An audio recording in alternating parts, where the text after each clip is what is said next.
نحمده ونصلي على رسوله الكريم اما بعد السلام علیکم ورحمۃ اللہ وبرکاتہ۔ محترم ناظرین و سامعین، آج ہم ذکر کریں گے ابلیس کی شرارتوں کے، ابلیس کے شر کے بارے میں۔ پہلے ہم نے ذکر کیا کہ آدم علیہ السلام اور اماں حوا کو کیسے اس نے راستے سے بھٹکایا، ان کو دھوکہ دے کر جنت سے نکلوایا۔ پھر دنیا میں آنے کے بعد آدم علیہ السلام پر ابلیس نے دوسرا حملہ کیا اور اس حملے میں خناس کو آدم علیہ السلام کے اندر ڈالا۔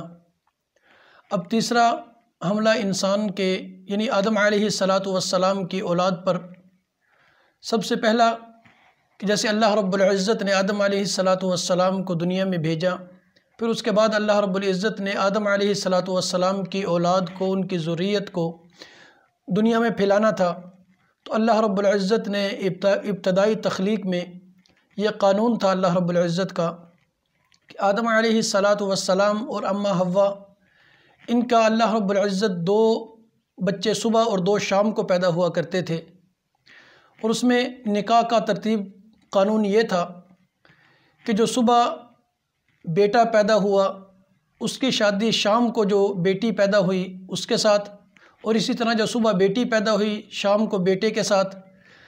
اس طرح اللہ رب العزت نے قانون بنایا تھا۔ تو اسی طرح حابیل اور قابیل بھی آدم علیہ السلام کی اولاد تھے۔ اب حابیل چھوٹے بھائی تھے، قابیل بڑے۔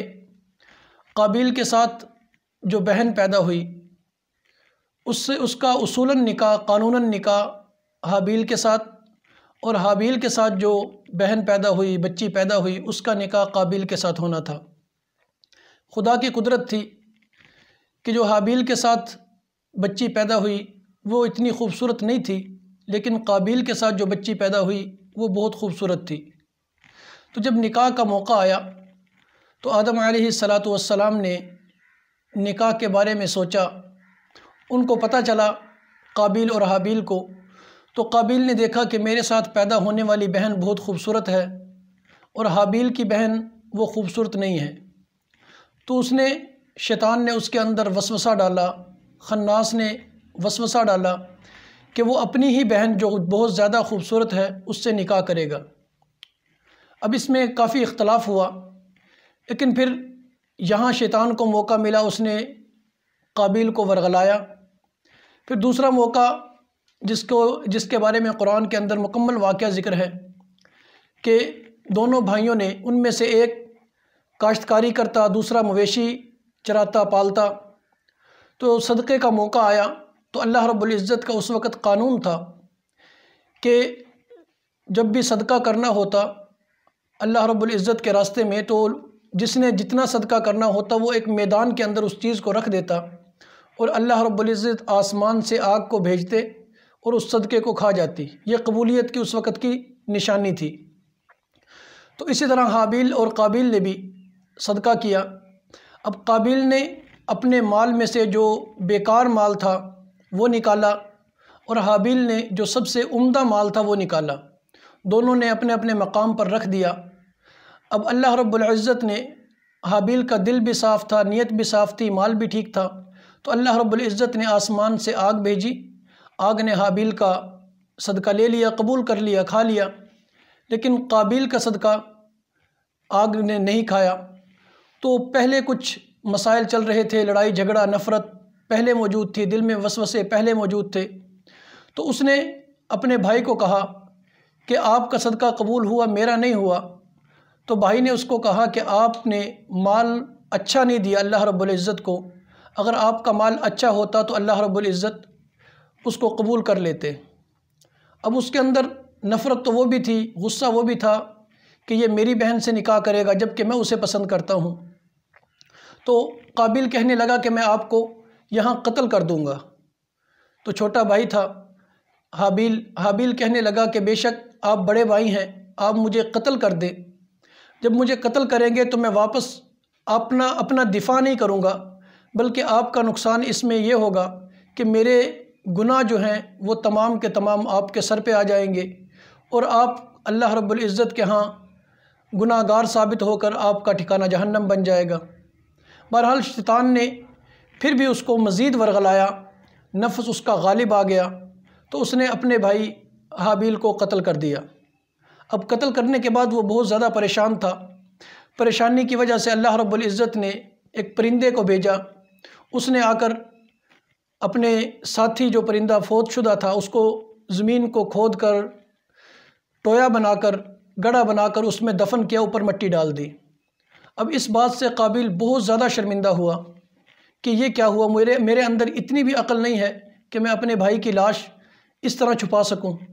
بہرحال بات مختصر مقصد بات کرنے کا یہ ہے کہ شیطان بنی آدم پر، آدم علیہ السلام کے اولاد پر حملہ کیسے کر رہا ہے کہ پہلے بہن کی محبت ڈال دی کہ جس سے نکاح حرام تھا، دوسرا اس نے صدقے کا بہانہ لے کر قابیل کو اتنا ورغلایا کہ اس نے اپنے بھائی کو قتل کر دیا۔ اب قتل کرنے کے بعد اسے اندازہ ہوا کہ والد حضرت آدم علیہ السلام غصہ ہوں گے، ڈانٹیں گے، جو بھی اس کے ذہن میں خیال آیا۔ بہرحال وہ حضرت آدم علیہ السلام کو چھوڑ کر اپنی بہن کو ساتھ لے کر دور کہیں جا کر سرسبز علاقے میں آباد ہو گیا۔ اب نکاح تو حرام تھا لیکن بہن کے ساتھ وہی نکاح والا کام کرتے کرتے اب اس کی بھی اولاد ہوئی۔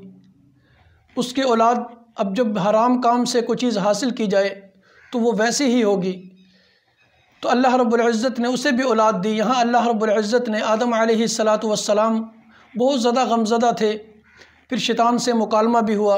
شیطان نے کہا کہ میں نے آپ کو جنت سے نکالا، آپ بڑے مزے میں تھے، جنت کا دروازہ آپ کے لیے بند کروا دیا، پھر دنیا میں آپ سکون میں تھے، آپ کے بیٹے کو قتل کرا کے میں نے دنیا کی تکلیف سے آپ کو تکلیف کا احساس کروایا۔ یعنی شیطان نے 2-3 چیزیں گنوائی آدم علیہ السلام کو۔ ادھر اللہ رب العزت کا قانون چل رہا تھا، اللہ رب العزت صبح شام حضرت آدم علیہ السلام کو اولاد عطا فرما رہے تھے۔ اب یہ 2 حملے شیطان اولاد آدم پہ کر چکا، اب تیسری تھی کہ آدم علیہ السلام کا یہ بیٹا قابیل دور کے علاقے میں آباد تھا، اس کی بھی اولاد ہو رہی تھی۔ ادھر اللہ رب العزت نے آدم علیہ السلام کو ایک اور بیٹا دیا جس کا نام شیس تھا، یعنی جو پیغمبر بھی گزرے، شیس علیہ السلام۔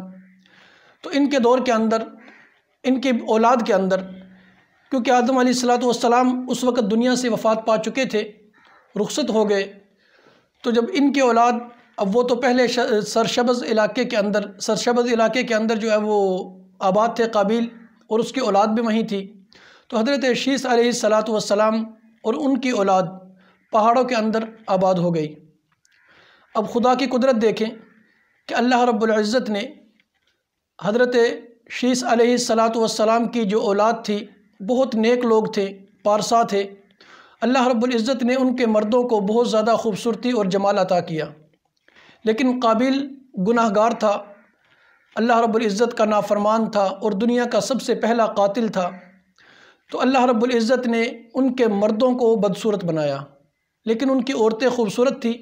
یہاں حضرت شیس علیہ السلام کے قبیلے کے اندر بنو شیس کی عورتیں اتنی خوبصورت نہیں تھیں، مرد بہت زیادہ خوبصورت تھے۔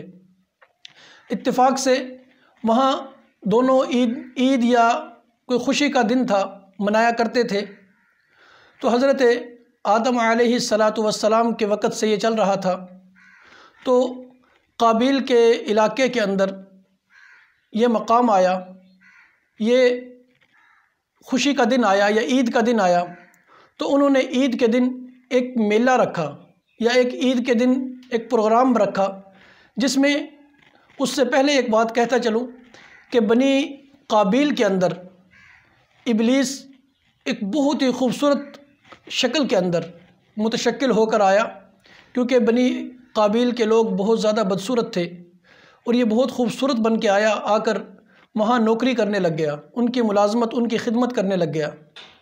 اب اس کی خدمت کرتے کرتے اس نے اس وقت ایک آلہ تیار کیا جس کو مزمار یا اس دور کے اندر بانسری کا نام دیا جاتا ہے۔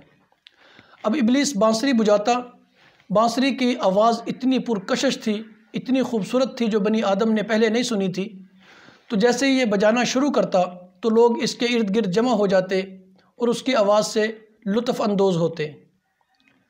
تو جب دور دور تک اس کی شہرت پھیل گئی، لوگ بھی آنے لگے کہ ابلیس کوئی چیز بجاتا ہے، بانسری یا مزمار بجاتا ہے اور اس کی بہت ہی خوبصورت آواز ہے۔ اب اس خوبصورت آواز کو سننے کے لیے لوگ بہت زیادہ آیا کرتے تھے۔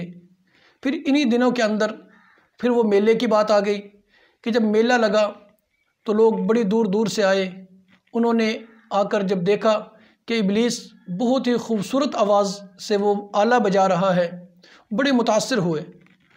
اور خدا کی قدرت کہ اسی دن یعنی اسی پروگرام کے اندر، اسی میلے یا عید کی خوشی کے اندر بنو شیس وہاں کیوں نہ پہنچ جائے۔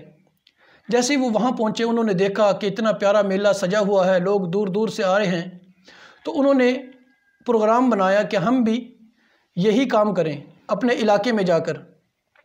بہرحال وہ واپس اپنے علاقے میں گئے، پہاڑوں میں گئے، انہوں نے پروگرام بنایا، انہوں نے بھی ایسے ہی میلہ لگایا اور لوگ دور دور سے آئے۔